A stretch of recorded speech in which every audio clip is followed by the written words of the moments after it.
अब मार्केट में कितना भी एनालिसिस कर लो, कितने सारे डेटा पॉइंट देख लो, बट ग्लोबल मार्केट से न्यूज फ्लो ही इतना आ रहा है कि ओवरनाइट मार्केट्स के सेंटिमेंट्स जो वो चेंज हो जा रहे हैं, एंड उसकी वजह से ओवरनाइट मार्केट्स में कुछ भी हो रहा है। जैसे अगर हम कल का ही एग्जांपल लें, तो हो क्या गया था कि एफ जो थे बेसिकली ऑप्शंस मार्केट्स पे बुलिश थे, राइट। पुट ऑप्शंस को उसने शॉर्ट किया हुआ था, कॉल ऑप्शंस को बाय किया था। सेम टाइम पे ऑप्शन राइटर्स भी जो थे वो भी पुट ऑप्शन जो जो है वो शॉर्ट करके गए थे। सो ओवरऑल कल सारे सेक्टर्स जो भी थे वो भी पॉजिटिव में थे। बट ग्लोबल मार्केट्स की नेगेटिव न्यूज की वजह से, राइट, कल यूएस मार्केट 4% ऊपर गए थे और उसके बाद वापस 1% या ब्रेक इवन के आसपास क्लोज हुए। सेम टाइम पे चाइना की इतनी ज्यादा न्यूज फ्लो की वजह से एशियन मार्केट जो है वो नेगेटिव हुआ, एंड हमारी ओपनिंग भी जो है वो काइंड ऑफ नेगेटिव हो गई। एंड इसी रीजन की वजह से आज हमारा मार्केट जो है वो भी नेगेटिव में बंद हुआ।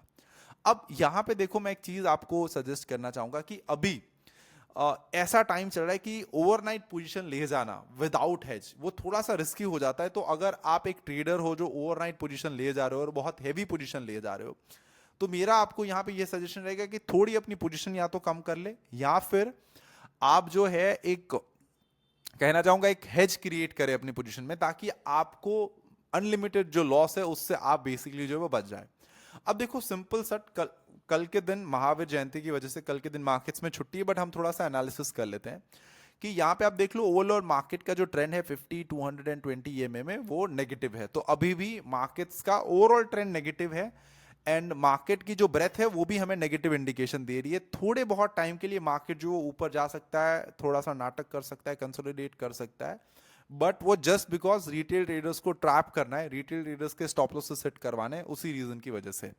जैसे कल मार्केट्स बहुत ज्यादा बुलिश था, मैं पर्सनली बुलिश था, राइट, मेरी पोजीशन भी पॉजिटिव साइड पे थी। आज जैसे ही मार्केट्स ओपन हुआ नेगेटिव सेंटिमेंट्स थे, एशियन मार्केट्स नेगेटिव थे, मैंने सारी अपनी पोजीशन जो है नेगेटिव में कन्वर्ट कर ली, राइट। अब आज के एक बार मार्केट्स देखो हुआ क्या है, गैप डाउन हुआ और उसके बाद कंसोलिडेट करने लगा। ये क्लियरली कह रहा है मार्केट्स कि मैं किसी एक डायरेक्शन में मूव करूंगा, आइदर बाई साइड और आइदर डाउन साइड। और यहां पे एफ की जो वो पोजीशन बन रही है, अगर पोजीशन नहीं बन रही होती तो यहां से मार्केट्स नीचे जाता, और अगर हैवी पोजीशन बनाते एफ तो यहां से मार्केट्स ऊपर जाता।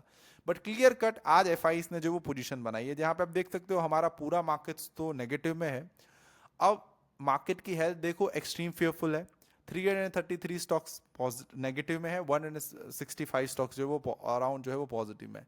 सेक्टर वाइज बात करें तो 70% of the sector is in negative, rest 30% sector थोड़े बहुत पॉजिटिव है। कंज्यूमर गुड्स सिर्फ 1.78% पॉजिटिव है। तो ओवरऑल सेंटिमेंट जो है वो नेगेटिव है। ऑप्शन राइटर्स की भी अगर यहाँ पे आप बात करो तो आज यहाँ पे आप देखो इंटर चेंज इन हुआ है, पुट पे ज्यादा हुआ है, कॉल पे कम हुआ है, बट अभी भी कॉल राइटर्स जो है वो ज्यादा है। अब मैं नेक्स्ट एक्सपायरी का जो वो चार्ट देख रहा हूँ, एक बार यहाँ पे सेंसेक्स तो आता नहीं, वरना सेंसेक्स देख लेते। एक बार हम पुट कॉल रेशियो भी यहाँ पे देखें तो हमें पता चलेगा, आज का नहीं, हमें बेसिकली देखना है नेक्स्ट एक्सपायरी का। तो नेक्स्ट एक्सपायरी का अगर हम पुट कॉल रेशियो देखें तो वो भी 0.7 के आसपास चल रहा है, तो वहां पे भी कॉल राइटर्स जो है वो ज्यादा है। इट मींस अभी भी मार्केट्स के सेंटिमेंट्स नेगेटिव है। अब नेगेटिव मार्केट्स के सेंटिमेंट्स तो है, अब देखो मार्केट्स के सेंटिमेंट्स तो यहाँ पे नेगेटिव है, बट हमें क्या स्ट्रैटेजी बनानी चाहिए अब उसके बारे में बात करते हैं। सबसे पहले हम आ जाते हैं हमारे प्यारे निफ्टी के ऊपर, जो कि आज 133 36 पॉइंट जो डाउन है। अब यहाँ पे देखो ये जो दिन है ना, मतलब जो 22,500, इसका हाई एंड लो जो है वो हमारे लिए बहुत इंपॉर्टेंट हो जाता है। ये मैंने आपको कल ही बताया था कि अब जो भी हम सोचेंगे वो इस लेवल के ऊपर सोचेंगे अगर पॉजिटिव सोच रहे हैं तो, एंड नेगेटिव सोच रहे हैं तो इस लेवल के ब्रेक होने के बाद सोचेंगे, टिल द टाइम मार्केट जो वो कंसोलिडेट करेगा। बिकॉज देखो मार्केट्स ने क्या करा है, एक अपसाइड की रैली, एक डाउन साइड की रैली, एंड वापस अपसाइड मार्केट जो है जा रहा है। तो बहुत बड़ी लंबी जर्नी जो है वो मार्केट ट्रैवल करके आया है। यहाँ पे आप देखो एक डाउन मूव, एक अगेन बड़ा सा अप मूव, एक वापस अगेन डाउन मूव, एक वापस जो है वो अप मूव। तो बहुत ज्यादा मार्केट जो है वॉलेटाइल हो गया है।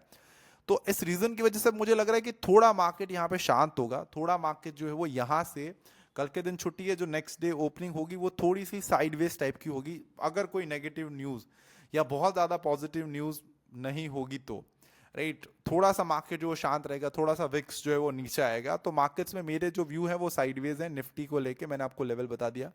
सेम बैंक निफ्टी की भी बात करें तो 50,800 के ऊपर मैं थोड़ा सा पॉजिटिव सोचूंगा, एंड नीचे के साइड में 49,900 के लेवल के नीचे जो है मैं नेगेटिव सोचूंगा। अभी मतलब कुछ समझ में नहीं आ रहा, कुछ भी एनालिसिस आप कर लो, ओवरनाइट मार्केट्स में कुछ भी होगा एंड देन मार्केट्स ओपनिंग जो है वो उसके ऊपर डिपेंड रहेगी, एंड उसके बाद एफआईज क्या पोजीशन क्रिएट करेंगे उसके ऊपर डिपेंड है। तो यहाँ पे यही सजेशन है कि थोड़ी अपनी पोजीशन साइज जो है वो कम कर लो। सेम टाइम पे अगर समझ में नहीं आ रहा तो थोड़ा सा ट्रेडिंग से दूर हो जाओ। दिस इज द टाइम कि यहाँ पे थोड़े से आप वेकेशन मोड में चले जाओ, क्योंकि अभी जब मार्केट्स में समझ में ही नहीं आ रहा तो बिजनेस करके कोई फायदा नहीं है। जब आपके फेवर में चीजें जाती है तब आप बिजनेस करो, it's okay, but right now market not is in a favour, same time पे आपका एनालिसिस वर्क नहीं कर रहा है, then don't force yourself to make money from the markets, in that time you will lose more rather than win, right. तो और same time पे अगर आप ग्लोबल मार्केट्स भी देखो तो सारे मार्केट्स जो है वो एक दिन पॉजिटिव, एक दिन सुपर पॉजिटिव, एक दिन अगेन वापस negative, right, just because Trump जो है वो कुछ भी न्यूज जो है वो मतलब दे रहे हैं, that is why. And the good news for us is कि डॉलर इंडेक्स वापस 102 के पास आ गया है। अगर ये यहाँ पे सस्टेन करेगा और नीचे यहाँ से जाएगा, हमारे लिए एक पॉजिटिव न्यूज है, हमारे मार्केट्स यहाँ से ऊपर जा सकते हैं। गोल्ड एंड सिल्वर की बात करें यहाँ पे तो वापस से जो है वो इसी लेवल से रिवर्सल हुआ है, राइट। यहाँ पे वापस गोल्ड ने अच्छा खासा एक रिवर्सल दिखाया है। सेम टाइम पे सिल्वर की भी बात करें, अच्छा खासा गिरने के बाद वापस सिल्वर भी जो है वो रिवर्स हुआ है। अब सिल्वर में शॉर्ट साइड का तभी सोचना कि जब 86,000 का लेवल जो है वो ब्रेक हो जाए, एंड गोल्ड में भी सेम टाइम पे 59-59 का जो है वो लेवल ब्रेक हो जाए तभी। तो आई होप ये एक शॉर्ट वीडियो है, कुछ एनालिसिस करने के लिए है नहीं, जस्ट बिकॉज आप सभी लोग अपडेट हो जाएं, and this is the time जहां पे आप हॉलीडे मनाओ। डोंट नीड टू अपना पूरा दिमाग मार्केट्स के ऊपर और लगाने के लिए कुछ दिन छुट्टी भी लेनी चाहिए। तो आई होप कुछ चीज़ें सीखी होगी, समझी होगी। Keep learning, keep earning and keep making money from the stock market. Good day, bye bye.